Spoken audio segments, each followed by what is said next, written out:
Approximately SSC সমমানের প্রায় 20 লক্ষ এবং এইচএসসি সমমানের প্রায় 20 লক্ষ।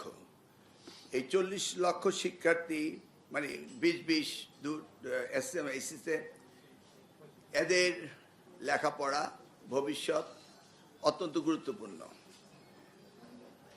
এসএসসি পরীক্ষা দিতে এবং পাস করতে স্বাভাবিকভাবে যদি হয় তাহলে একটি ছাত্রের জীবনে 16 বছর সময় লাগে।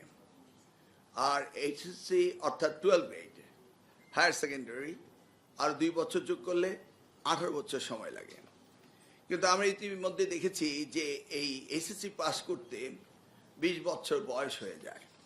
অর্থাৎ ডেমোগ্রাফিক ডিভিডেন্টে আমরা দেখেছি যে জাতি 40 লক্ষ বছর পিছিয়ে যায়। সেই ক্ষেত্রে আমরা চেষ্টা করছি সেশন জটকে কমিয়ে আনা, সিলেবাস কভার করা এবং সঠিকভাবে তাদের শিখন হওয়ার পরে পরীক্ষা নেওয়া, এই বিষয়গুলিকে আমরা গুরুত্ব দিয়েছি। সিনক্রোনাইজ করতে চেয়েছি কিভাবে এই গ্যাপটা, যেটা এসএসসি পরীক্ষার জন্য বসে থাকে ছাত্রছাত্রীরা প্রায় 1 বছর নষ্ট হয়ে যায় এবং এইচএসসি পরীক্ষার জন্য ছাত্রছাত্রীরা বসে থেকে প্রায় 1 বছর নষ্ট হয়ে যায়। এই গ্যাপটাকে ক্রমান্বয়ে আমরা ক্লোজ করতে চাচ্ছি এবং ধরে নিচ্ছি যে December is the end of the year এবং এটা হলো এক্সামিনেশন মান্থ। সেই দিকে আমরা এগোচ্ছিলাম। অর্থাৎ আপনি ক্লাস 9, 10 2 বছর, ডিসেম্বরে সিলেবাস কারিকুলাম শেষ হবে, সিলেবাস হওয়ার পর শেষ হওয়ার পরে এসএসসি পরীক্ষা দিবে। ঠিক সেভাবে রেজাল্ট 2 মাসের মধ্যে বেরিয়ে যাবে, আবার এইচএসসিতে ভর্তি হবে এবং তারা সময় মতো বেরিয়ে যাবে এবং পরীক্ষা দেওয়ার পর রেজাল্ট বেরোয়ার সাথে সাথেই যেন আবার তারা অ্যাডমিশন নিতে পারে। সেই জিনিসগুলোকে আমরা সিনক্রোনাইজ করার জন্য আমরা টার্গেট করে নিয়েছি যে ডিসেম্বর হচ্ছে আমাদের আইডিয়াল মান্থ এবং ক্লোজিং সেশন প্রত্যেকটা এসএসসি এবং এইচএসসি। সেটাকে সামনে রেখে আমরা কাজ শুরু করেছি। এবার আমরা জুলাই 2 থেকে এইচএসসি পরীক্ষার ব্যবস্থা করেছি। আগামী এসএসসি পরীক্ষা স্টেক হোল্ডারদের সাথে ব্যাপক আলোচনার সাপেক্ষে আমরা সিদ্ধান্ত নিয়েছি যে আমরা শুরু করব এসএসসি শুরু করব জানুয়ারি 7 তারিখ 2027 এবং তাদের পরীক্ষা শেষ হবে 6 ফেব্রুয়ারি 2027। আমরা রুটিনও রেডি করেছি, একই সাথে আমরা রুটিনও দিয়ে দিচ্ছি যেন তারা সঠিকভাবে প্ল্যান করে লেখাপড়া করতে পারে। 7 জানুয়ারি শুরু হবে পরীক্ষা 2027, শেষ হবে 6 ফেব্রুয়ারি, কারণ রোজা বোধহয় 8, 9, 10-এর মধ্যে হতে পারে, সেই জন্য আমরা আগেই শেষ করছি। আর এইচএসসি আমরা সকলের সাথে আলোচনা করেছি, এখানে কিছুটা সময় আমরা গুছিয়ে এনেছি যেন তারা পরীক্ষা পাস করার পর ফল সেমিস্টার ধরতে পারে সেই টার্গেট নিয়ে এবং সিলেবাসে যেন কভার করতে পারে। যদিও এর আগে অ্যাডমিশন কিছুটা বিলম্বিত হয়েছে, সেটাকে আমরা গুছিয়ে আনতেছি। আমরা শুরু করব 6 জুন এবং শেষ করব 13 জুলাই। আমাদের রুটিনও আমরা করে ফেলেছি, অর্থাৎ 6 জুন পরীক্ষা শুরু হবে 2027, শেষ হবে 13 জুলাই 2027। এটা হচ্ছে আমাদের মন্ত্রণালয় থেকে আমরা বোর্ড এবং স্টেক হোল্ডারদের সাথে আলোচনা করে এই সিদ্ধান্ত নিয়েছি আগামী 2027 সালের এসএসসি এবং এইচএসসি পরীক্ষার সময়সূচি এবং রুটিন।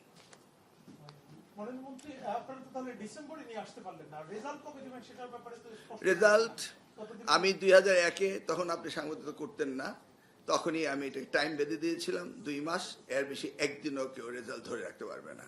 সেটাই প্র্যাকটিস হচ্ছে। তবে এখন যেহেতু আরো অ্যাডভান্স হয়েছে, এটাকে আরো স্কুইজ করা হবে, বাড়ানো হবে না। মাননীয় মন্ত্রী, একটা বিষয় হলো এই যে টাইম টেবিলটা ঠিক করলেন, আমাদের অনেক শিক্ষার্থী তো বিদেশে পড়তে যায়, ঠিক না?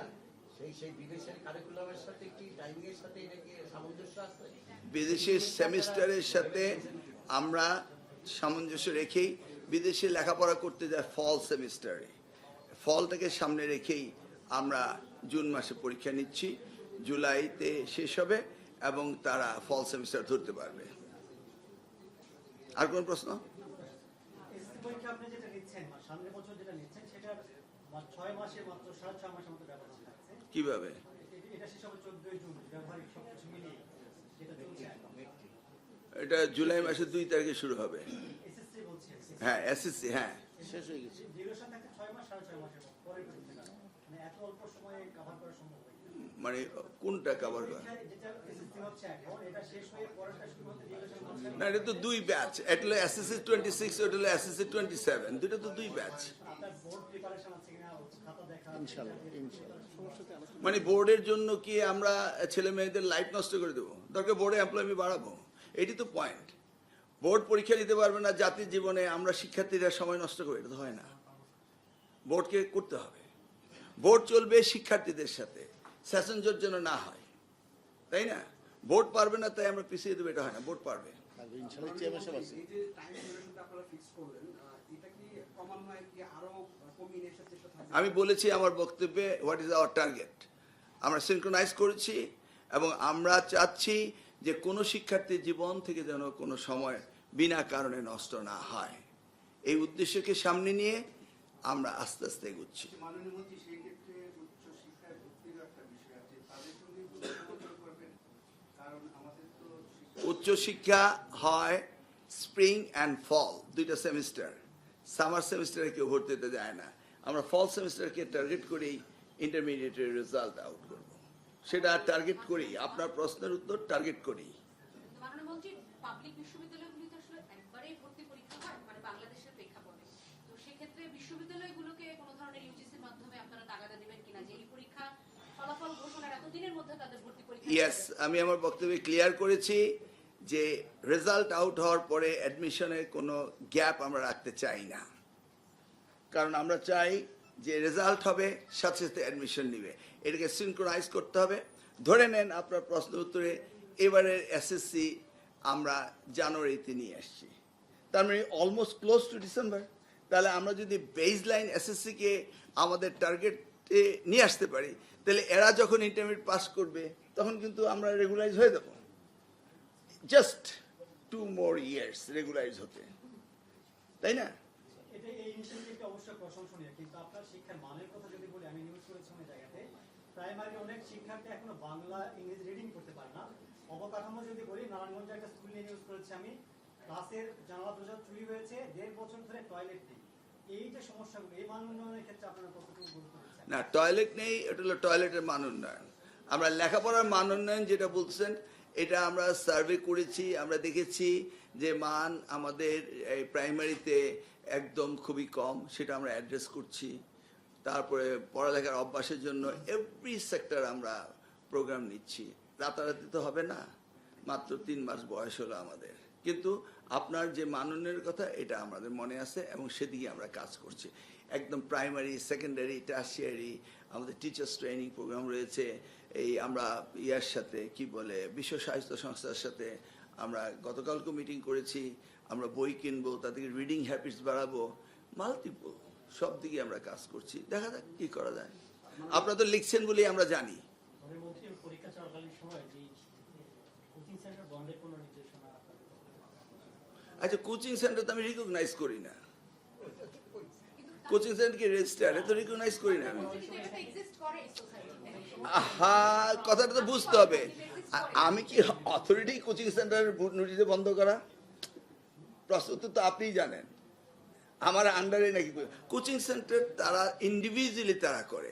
কোচিং সেন্টার বন্ধ হবে কিভাবে? Very simple. এই যে আমি পরীক্ষার পরে ভর্তি হওয়ার গ্যাপটা যদি না রাখি, তো কোচিং সেন্টার যাবে কোন সময়?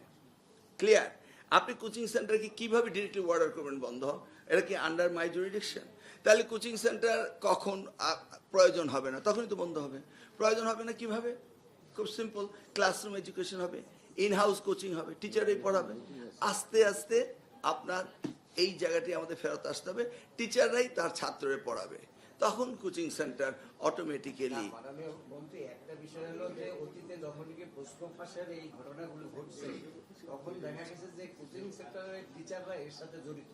এই জন্যই বলা হচ্ছে যে কোচিং সেন্টার বন্ধ থাকবে কিনা।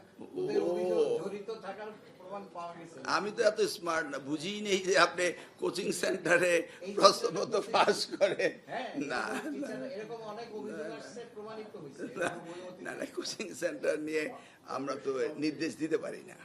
মাননীয় মন্ত্রী, কলেজগুলোতে প্রদর্শকের একটা সংকট আছে। নাওশির অধীনে প্রদর্শক নিয়োগের ফলাফলটা প্রায় 23 মাস আগে মৌখিক পরীক্ষা শেষ পর্যন্ত ফলটা প্রকাশ করা হয়নি। 7,000 প্রার্থী এই ফলাফল আজকে পরীক্ষা নিয়ে প্রশ্ন করেন, আমার মন্ত্রণালয়ে 1000 সমস্যা আছে, আপনার চেয়ে বেশি আমি জানি, চিন্তা করবেন না। ওকে, অ্যাড্রেস দ্য 7 জানুয়ারিতে আপনারা জি। শুরু করবেন। এসএসসি পরীক্ষা 7 জানুয়ারিতে শুরু করবেন। অন্য যে ক্লাসগুলো রয়েছে প্রথম শ্রেণী থেকে নবম শ্রেণী পর্যন্ত, সেগুলো কিন্তু 1 তারিখ থেকে নতুন ক্লাস শুরু হয়। তো এসএসসি পরীক্ষার সময় কিন্তু স্কুলগুলি বন্ধ হয়ে যায় 1 মাসের জন্য। তো সেই ক্ষেত্রে শিক্ষা জীবনের শুরুতে 5-7 দিন ক্লাস করে আবার বন্ধ হয়ে যাবে 1 মাসের জন্য। মানে এই জিনিসটা কি বিবেচনা করেছেন কিনা? Do I have any alternate to address it? I have two choice, either close this down or do not take the exam. তো কি করা হবে? এটা তো আমাদের রয়েছে সিস্টেমে, এটাকে অ্যাডজাস্ট করতে হবে। তবে নিউলি ইলেক্ট গভর্নমেন্ট আমরা প্রত্যেকটি উপজেলায় একটি মাল্টি পারপাস পরীক্ষা কেন্দ্র স্থাপনের প্রজেক্ট আমরা হাতে নিয়েছি।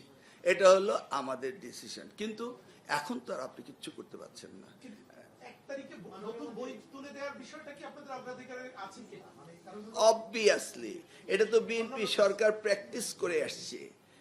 2002 জানুয়ারি মাসের 1 তারিখে আমরা বই দিয়ে আসছিলাম, 2006 পর্যন্ত দিয়ে আসছি। অতএব এটা তো আমাদের প্র্যাকটিসে আগেই করে ফেলছি, সেটা নিয়ে তার আমার নতুন প্র্যাকটিস করতে হবে না, এটা ডান। 1 তারিখে বই আসবে, এটা তো জানি সবাই। ইনশাআল্লাহ 7 তারিখে আমরা পরীক্ষা দিচ্ছি। এই 7 দিনের ভিতরে বইগুলি নিয়ে নিবে, ওরা নতুন বইয়ের নতুন গন্ধ, নতুন বই পড়তে থাকবে, এদিক দিয়ে আমরা গ্যাপে গ্যাপে নিয়ে নিব। এছাড়া আমাদের কোনো অল্টারনেট নাই। থাকলে আপনার প্রশ্নের উত্তর আমরা সুন্দরভাবে দিতে পারতাম।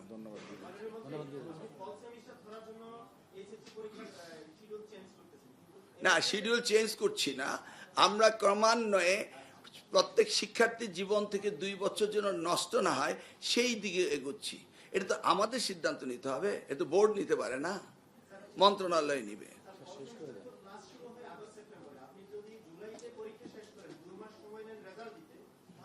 আপনি যে হিসাব করছেন সেই হিসাব না, ওরা পরীক্ষা দেওয়ার পরে অ্যাপ্লাই করতে পারে, তারপরে ওরা অ্যাডমিশন হওয়ার পরে তারা ট্রান্সক্রিপ্ট পাঠাতে পারে, এবং তাদের এই ফল সেমিস্টারের আগেই ট্রান্সক্রিপ্ট পাবে। আর যারা বিদেশে যায় তারা একদম টাই টাই করে ধরতে পারে না। আমি তো বিদেশে লেখাপড়া করছি, সবাই করছে এটা। আপনি যে হ্যাঁ, সেই জায়গায় কোনো সেমিস্টারে ইন্টারমিডিয়েট দিয়েই তারা পরীক্ষা দিয়ে অ্যাপ্লাই করে, এবারও অ্যাপ্লাই করবে। আপনি আপনার বাসায় ইন্টারমিডিয়েট একজন কারো জিজ্ঞেস করে দেখেন, এরা পরীক্ষা দিয়ে অ্যাপ্লাই করতে থাকবে এবারও। এবার তো আমরা জুলাই মাসের 2 তারিখ শুরু করছি। মূল্যায়ন প্রসঙ্গে একটা বিষয় প্রশ্ন করতে চাই, যে যারা খাতাটা মূল্যায়ন করে শিক্ষকরা আমাদের, তো এই খাতা মূল্যায়নের ক্ষেত্রে সম্প্রতি দেখেছেন যে আসলে ভালো ভালো শিক্ষক তারা নিতে চায় না, কারণ তাদের যে সম্মান এটা কম। যদিও গত বছরে সামান্য বাড়িয়েছিলেন, লেখাপড়া তারা অল্প কিছু বাড়িয়েছে, কিন্তু সেই সংখ্যাটা ফিগারটা আসলে অনেক কম। তো তাদেরও তো একটা উৎসাহের বিষয়। হ্যাঁ, মূল্যায়ন নিয়ে আমরা কথা বলছি। আমাদের খাতা, আমাদের এক্সামিনার খুব কম, আমরা এক্সামিনারও বাড়াচ্ছি এবং এক্সামিনার ট্রেনিং করাচ্ছি। এবং এইবার আমরা 19 যে পাবলিক পরীক্ষা অ্যাক্ট, সেখানে আমরা খাতা পুনর্মূল্যায়ন করার ব্যবস্থা রেখেছি, যেটা আগামী সংসদে পাস হবে। অতএব মূল্যায়ন পদ্ধতি নিরূপণ করার জন্য, পরীক্ষা করার জন্য আমরা অ্যাক্টে ওইটাও ঢুকিয়েছি। তা আমরা জানি যে মূল্যায়ন পদ্ধতিটা সঠিক হতে হবে এবং ইউনিভার্সাল হতে হবে, এগুলি আমরা জানি এবং এগুলি আমরা অ্যাড্রেস করছি। এবং এক্সামিনারও বাড়াতে হবে, আমাদের সংখ্যাও কম।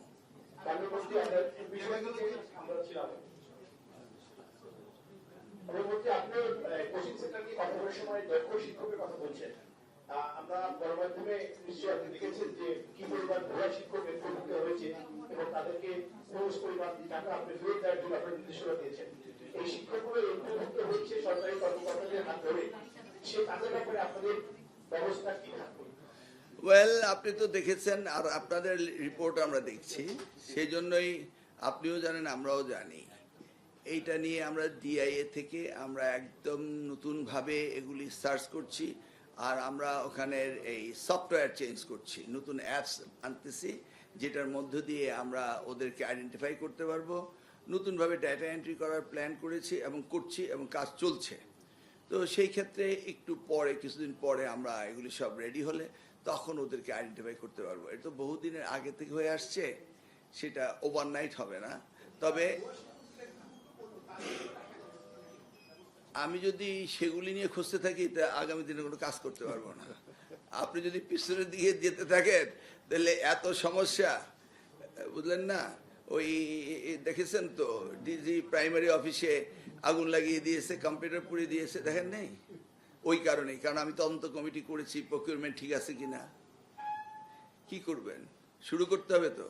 মিলন ভাই, আপনি শিক্ষার মান উন্নয়নে নানা ধরনের পদক্ষেপই দৃশ্যমান হচ্ছে গত 3 মাসে, কিন্তু এখনো পর্যন্ত ঢাকা শহর বা চিটাগংয়ের বড় বড় শহরের শিক্ষা প্রতিষ্ঠানের সাথে গ্রামের একটা শিক্ষা প্রতিষ্ঠানের শিক্ষার মানে অনেক তফাৎ। সেখানে শিক্ষার্থী, টিচার, এই বিষয়গুলো আপনি নজর দিচ্ছেন কিভাবে? কেন সমান হবে? একই বই পড়ছে, একই পরীক্ষা দিচ্ছে, এত তফাৎ কেন শহরের আর গ্রামের একটা স্কুলের শিক্ষার্থী জানাশোনায় বা তাদের সব কি করবে? না, আপনি তো প্রথমে অ্যাপ্রিসিয়েট করলেন যে পরিবর্তন আনছেন, আমি কিন্তু কোনো পরিবর্তন দেখি না। দৃশ্যমান কোনো পরিবর্তন নেই। শিক্ষায় দৃশ্যমান পরিবর্তন আসতে অনেক সময় লাগবে। তবে আপনি যে পয়েন্টে অ্যাড্রেস করেছেন এগুলি আমরা প্রতিনিয়ত অ্যাড্রেস করছি। আমরা শিক্ষার্থী GPA+ পাওয়ার চেয়ে আমরা শিক্ষক ট্রেনিং প্রোগ্রামটাই সবচেয়ে বেশি গুরুত্ব দিচ্ছি। প্রতিদিনই এইগুলি নিয়ে কাজ হচ্ছে, বিভিন্ন রকম আমরা প্রজেক্ট নিচ্ছি টিচার্স ট্রেনিংয়ের জন্য। এগুলি প্রতিনিয়তই হচ্ছে। আত্মীকরণ শিক্ষকের জন্য একটা, নতুন শিক্ষকের জন্য আরেকটা, পুরাতন শিক্ষকের জন্য আরেকটা ট্রেনিংয়ের ব্যবস্থা আমরা করছি। আমাদের কিন্তু এই ট্রেনিং সেন্টার অ্যাকোমোডেশন কম, তো তারপর আমরা বিভিন্ন ভেন্যুতে এগুলি আমরা করছি। তো আপনি যেগুলি বলছেন এগুলি আমি জানি এবং আমরা অ্যাড্রেস করছি। একসাথে তো সব হবে না, এটুকুই বলতে পারি আর কি। ওকে, থ্যাংক ইউ।